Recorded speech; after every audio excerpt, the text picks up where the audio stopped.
ನೀವೇನಾದ್ರೂ ಸಣ್ಣ ಪುಟ್ಟ ಕೆಲಸ ಮಾಡ್ತಿದ್ದೀರಾ? ಅದರಲ್ಲಿ ನಿಮ್ಗೆ ಸಂಬಳ ಸಾಕಾಗ್ತಿಲ್ವಾ? ಇನ್ಕಮ್ ಏನು ಬರ್ತಿಲ್ವಾ? ಬರೋ ಸಂಬಳದಲ್ಲಿ ಜೀವನ ನಡೆಸಕ್ ಆಗ್ತಿಲ್ವಾ? ಸೈಡ್ ಬಿಸ್ನೆಸ್ ಮಾಡಿ ಇನ್ಕಮ್ ಗಳಿಸೋ ಆಸೆ ಇದೆನಾ? ಹಾಗಾದ್ರೆ ಚಿಂತೆ ಬಿಟ್ಬಿಡಿ, ರಿಯಲ್ ಎಸ್ಟೇಟ್ ಬಿಸ್ನೆಸ್ಗೆ ಬನ್ನಿ. ಬಿಡುವಿನ ಸಮಯದಲ್ಲಿ ಇನ್ಕಮ್ ಜೊತೆಗೆ ಲಕ್ಷ ಲಕ್ಷ ಸಂಪಾದನೆ ಮಾಡಿಕೊಳ್ಳಿ. ನಿಮ್ ಜೀವನದಲ್ಲಿ ರಿಯಲ್ ಎಸ್ಟೇಟ್ ಹೊಸ ತಿರುವು ಕೊಡುತ್ತೆ. ರಿಯಲ್ ಎಸ್ಟೇಟ್ ಉದ್ಯಮದಲ್ಲಿ ಹೆಸರುವಾಸಿಯಾದ ಎಸ್ಆರ್ ಡೆವಲಪರ್ ಜೊತೆಗೆ ಕೈ ಜೋಡಿಸಿ. ಎಸ್ಆರ್ ಡೆವಲಪರ್ ಅವರು ಲೇಔಟ್ ನಿರ್ಮಾಣ ಮಾಡಿ ಸೈಟ್ ಸೆಲ್ಲಿಂಗ್ ಅಲ್ಲಿ ನಂಬರ್ 1 ಸರ್ವಿಸ್ ಕೊಡ್ತಾರೆ. ಡಾಕ್ಯುಮೆಂಟ್ ಪರ್ಫೆಕ್ಟ್ ಇರುತ್ತೆ, ನಿಮ್ ದುಡ್ಡಿಗೆ ಗ್ಯಾರಂಟಿ ಇರುತ್ತೆ, ನಿಮ್ ಫ್ಯೂಚರ್ ಸಹ ಚೆನ್ನಾಗಿರುತ್ತೆ. ಇವರ ಲೇಔಟ್ಗಳು ಇರುವ ಸ್ಥಳ ಲಿಂಗಸ್ಕೂರು, ಮಾನ್ವಿ, ಹಟ್ಟಿ, ಕವಿತಾಳ ಹಾಗೂ ಶಹಾಪುರ. ನೀವು ಯಾವ ಲೊಕೇಶನ್ ಆದ್ರೂ ಕೆಲಸ ಮಾಡಬಹುದು. ಒಂದು ಕರೆ ಮಾಡಿ ಅಥವಾ ಕಚೇರಿಗೆ ಭೇಟಿ ನೀಡಿ. ನೀವು ಒಳ್ಳೆ ಉದ್ಯಮದಲ್ಲಿ ಭಾಗಿಯಾಗಿ ನಿಮ್ಮ ಲೈಫ್ ನ ಲೀಡ್ ಮಾಡ್ಕೊಳ್ಳಿ. ನಗರದ ಪತ್ರಿಕಾ ಭವನದಲ್ಲಿ ಪತ್ರಿಕಾಗೋಷ್ಠಿಯನ್ನು ಉದ್ದೇಶಿಸಿ ಮಾತನಾಡಿ, ಕೇಂದ್ರ ಸರ್ಕಾರದ ಪ್ರೋತ್ಸಾಹಧನ ಮತ್ತು ರಾಜ್ಯ ಸರ್ಕಾರದ ನಿಶ್ಚಿತ ಗೌರವಧನ ಒಟ್ಟಿಗೆ ಸೇರಿಸಿ 15,000 ಮಾಸಿಕ ಗೌರವಧನ ನಿಗದಿ ಮಾಡಬೇಕು. ನಗರ ಆಶಾ ಕಾರ್ಯಕರ್ತೆಯರ ಹೆಚ್ಚುವರಿ ಕೆಲಸ ಮತ್ತು ನಗರ ಜೀವನದ ದುಬಾರಿ ಖರ್ಚು ವೆಚ್ಚಗಳಿಗೆ ಅನುಗುಣವಾಗಿ ಕನಿಷ್ಠ 2,000ದಷ್ಟು ಗೌರವಧನವನ್ನು ಹೆಚ್ಚಿಗೆ ಮಾಡಬೇಕು. ತೀವ್ರವಾದ ಅನಾರೋಗ್ಯ ನಿಮಿತ್ತ ಚಿಕಿತ್ಸೆ ಪಡೆಯುವ ಅವಧಿಯಲ್ಲಿ ಕನಿಷ್ಠ 3 ತಿಂಗಳುಗಳ ಕಾಲ ರಾಜ್ಯ ಸರ್ಕಾರದ ನಿಶ್ಚಿತ ಗೌರವಧನ ಮತ್ತು ರುಟೀನ್ ಚಟುವಟಿಕೆಗಳ ನಿಗದಿತ ಪ್ರೋತ್ಸಾಹಧನ ನೀಡಬೇಕು.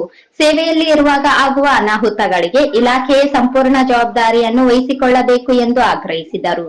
ಸೇವಾ ನಿವೃತ್ತಿ ಪಡೆಯುವ ಕಾರ್ಯಕರ್ತೆಯರಿಗೆ ಪಶ್ಚಿಮ ಬಂಗಾಳ ರಾಜ್ಯದಲ್ಲಿ ಇರುವಂತೆ ನಿವೃತ್ತಿ ವೇತನ 5 ಲಕ್ಷ ರೂಪಾಯಿ ಹೆಚ್ಚಿಸಬೇಕು. ವಿವಿಧ ಜಿಲ್ಲೆಗಳಲ್ಲಿ ಕಳೆದ 2-3 ತಿಂಗಳಿಂದ ಬಾಕಿ ಇರುವ ಪ್ರೋತ್ಸಾಹಧನ ಕೂಡಲೇ ಬಿಡುಗಡೆ ಮಾಡಬೇಕು. ಕಾರ್ಯಕರ್ತೆಯರು ಸ್ವಂತ ಹಣದಲ್ಲಿ ಸ್ಮಾರ್ಟ್ ಫೋನ್ಗಳನ್ನು ಖರೀದಿ ಮಾಡಿ ಇಲಾಖೆಯ ಕೆಲಸಗಳಿಗೆ ಬಳಕೆ ಮಾಡಬೇಕು ಎಂದು ಹೊರಡಿಸಿದ ಅಧಿಕೃತ ಜ್ಞಾಪನಾ ಪತ್ರವನ್ನು ಕೂಡಲೇ ಹಿಂಪಡೆಯಬೇಕು ಎಂದು ಒತ್ತಾಯಿಸಿದರು.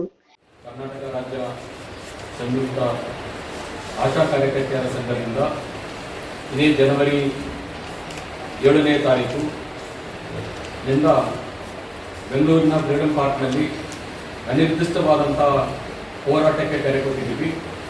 ರಾಜ್ಯದ 31 ಜಿಲ್ಲೆಗಳಿಂದ 42,000 ಜನ ಆಶಾ ಕಾರ್ಯಕರ್ತೆಯರು ಅವತ್ತು ಅಲ್ಲಿ ಫ್ರೀಡಂ ಪಾರ್ಕಲ್ಲಿ ಬೆಂಗಳೂರಿಗೆ ಸೇರಬೇಕಂತ ಕರೆ ಕೊಟ್ಟಿದ್ದೀವಿ.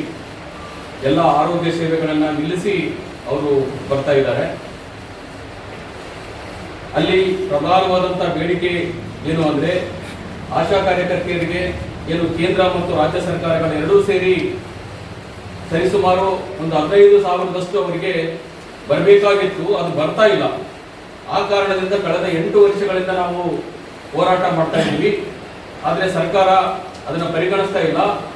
ಈ ಸಲ ನಾವೇನು ಈ ಹೋರಾಟ ತಗೊಂಡಿದ್ದೀವಿ, ಕಳೆದ ಇದೇ ವರ್ಷದ ಫೆಬ್ರವರಿ 13, 14 2 ದಿನಗಳ ಕಾಲ ನಾವು ಅನಿರ್ದಿಷ್ಟ ಚಳುವಳಿ ಕೂತ್ಕೊಂಡಾಗ ರಾಜ್ಯ ಸರ್ಕಾರ ಅಲ್ಲಿರ್ತಕ್ಕಂಥ ನಮ್ಮ ಮಾನ್ಯ ಮುಖ್ಯಮಂತ್ರಿಗಳು ಕೆಲವೇ ದಿನಗಳಲ್ಲಿ ಸಭೆ ಕರೆದು ನಿಮ್ಮ ಸಮಸ್ಯೆಯನ್ನ ಬಗೆಹರಿಸ್ತೀನಿ ಅಂತ ಅವರು ಮಾತು ಕೊಟ್ಟು ಆಗ ನಾವು ಅನಿರ್ದಿಷ್ಟ ಚಳುವಳಿಯನ್ನು ವಾಪಸ್ ತಗೊಂಡಿದ್ದೀವಿ. 13ನೇ ತಾರೀಕು ಕೂತ್ಕೊಂಡು 14ನೇ ತಾರೀಕು ನಾವು ವಾಪಸ್ ತಗೊಂಡಿದ್ದೀವಿ ಅವರ ಮಾತಿಗೆ ಬೆಲೆ ಕೊಟ್ಟು. ಆದರೆ ಮಾನ್ಯ ಮುಖ್ಯಮಂತ್ರಿಗಳು ಅಲ್ಲಿಂದ ಇಲ್ಲಿವರೆಗೆ ನಮ್ಮ ಸಮಸ್ಯೆನ ಬಗೆಹರಿಸಿಲ್ಲ.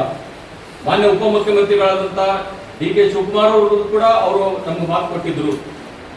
ಅದಾದ್ಮೇಲೆ ನಿಮ್ಗೆ ಆಶ್ಚರ್ಯ ಆಗುತ್ತೆ, ಕಳೆದ 1 ವರ್ಷದಲ್ಲಿ ಮುಖ್ಯಮಂತ್ರಿಗಳ ಕಚೇರಿ ಅಧಿಕಾರಿಗಳ ಜೊತೆ, ಆರೋಗ್ಯ ಇಲಾಖೆಯ ಕಾರ್ಯದರ್ಶಿಗಳ ಜೊತೆ, ಆರೋಗ್ಯ ಇಲಾಖೆಯ ಕಮಿಷನರ್ ಜೊತೆ ಮತ್ತು NHM ರಾಷ್ಟ್ರೀಯ ಆರೋಗ್ಯ ಅಭಿಯಾನದ ಮುಖ್ಯಸ್ಥರ ಜೊತೆ 15ರಿಂದ 20 ಸಭೆಗಳನ್ನ ನಾವು ಮಾಡಿದ್ದೀವಿ. ಯಾವ ಸಭೆಯಲ್ಲಿ ಕೂಡ ಅವರು ನಿರ್ದಿಷ್ಟವಾಗಿ ಈ ಹಣನ ಕೊಡ್ತೀವಿ ಅಂತ ಮಾತು ಕೊಡ್ತಾ ಇಲ್ಲ ನಮ್ಗೆ. ಅದಾದ್ಮೇಲೆ ತಾವೆಲ್ಲರೂ ಗಮನಿಸಿರ್ಬೇಕು, ತಮ್ಮ ಪತ್ರಿಕೆಯಲ್ಲಿ ವರದಿ ಮಾಡಿದ್ದೀರಾ ನೀವು. ಕಳೆದ ಮೊನ್ನೆ ನಡೆದಿರತಕ್ಕಂಥ ಬೆಳಗಾಂ ಅಧಿವೇಶನದಲ್ಲಿ ಆದರೂ ಕೂಡ ನೀವು ಮಾಡಿ ಅಂತೇಳಿ ರಾಜ್ಯದ ಎಲ್ಲ ಶಾಸಕರಿಗೆ, ಉಸ್ತುವಾರಿ ಸಚಿವರಿಗೆ, ವಿಧಾನ ಪರಿಷತ್ ಸದಸ್ಯರಿಗೆ ಮನವಿ ಮಾಡಿಕೊಂಡ ನಮ್ಮ ಕಾರ್ಯಕರ್ತರು ಪ್ರತಿಯೊಬ್ಬರು ಮನೆ ಬಾಗಿಲಿಗೆ ನಿಂತುಬಿಟ್ಟು ನೀವು ಚರ್ಚೆ ಮಾಡಿ ಅಂತ ಕೇಳಿದ್ದೀನಿ. ಅಂದ್ರೆ ಯಾರೋ ಎತ್ತಿದ್ರು ಅಷ್ಟಕ್ಕೆ ನಿಂತೋಗಿದೆ ಅಂತ ಹೇಳಿ ಯಾವುದೇ ರೀತಿಯಾದಂಥ ಅಧಿಕೃತ ಒಂದು ಪ್ರಕಟಣೆ ಸರ್ಕಾರದಿಂದ ಇಲ್ಲಿವರೆಗೂ ಬಂದಿಲ್ಲ. ಹಾಗಾಗಿ ನಾವಿವತ್ತು ಅನಿವಾರ್ಯವಾಗಿ 7ನೇ ತಾರೀಕಿಂದ ಅನಿರ್ದಿಷ್ಟ ಹೋರಾಟಕ್ಕೆ ಹೋಗುವಂತ ಸಂದರ್ಭ ಬಂದಿದೆ. ಪ್ರಧಾನ ಬೇಡಿಕೆ ಅಂದ್ರೆ ಆಶಾ ಕಾರ್ಯಕರ್ತರ ರಾಜ್ಯ ಸರ್ಕಾರ ಮತ್ತು ಕೇಂದ್ರ ಸರ್ಕಾರದ ಎರಡೂ ಪ್ರೋತ್ಸಾಹಧನ ಮತ್ತು ಗೌರವಧನ ಸೇರಿ 15,000 ರೂಪಾಯಿ ಫಿಕ್ಸ್ ಪೇಮೆಂಟ್ ಮಾಡಬೇಕು. ಎರಡನೇದಾಗಿ ನಗರದಲ್ಲಿ ಕೆಲಸ ಮಾಡ್ತಕ್ಕಂಥ ಆಶಾ ಕಾರ್ಯಕರ್ತೆಯರಿಗೆ ಹೆಚ್ಚುವರಿ ಕೆಲಸ ಇರೋದ್ರಿಂದ ಮತ್ತು ಅವರ ಜೀವನ ವೆಚ್ಚ ಹೆಚ್ಚಾಗಿರೋದ್ರಿಂದ ಹೆಚ್ಚಿಗೆ ಅವರಿಗೆ ಹಣ ಕೊಡಬೇಕು ಅಂತ ಹೇಳ್ಬಿಟ್ಟು ನಾವು ಅವ್ರ ಪೇಮೆಂಟ್ ಹೆಚ್ಚಿಗೆ ಇರ್ಬೇಕಂತ ಹೇಳ್ಬಿಟ್ಟು ನಾವು ಕೇಳಿದ್ದೀವಿ. ಅವರಿಗೆ 5 ಲಕ್ಷ ರೂಪಾಯಿ ಒನ್ ಟೈಮ್ ಪರಿಹಾರ ಅಂತ ಕೊಡ್ಬೇಕಂತ ಕೇಳ್ತಾ ಇದ್ವಿ. ಯಾಕಂದ್ರೆ ಇವರಿಗೆ ನಿವೃತ್ತಿ ವೇತನ ಅನ್ನೋದಿಲ್ಲ.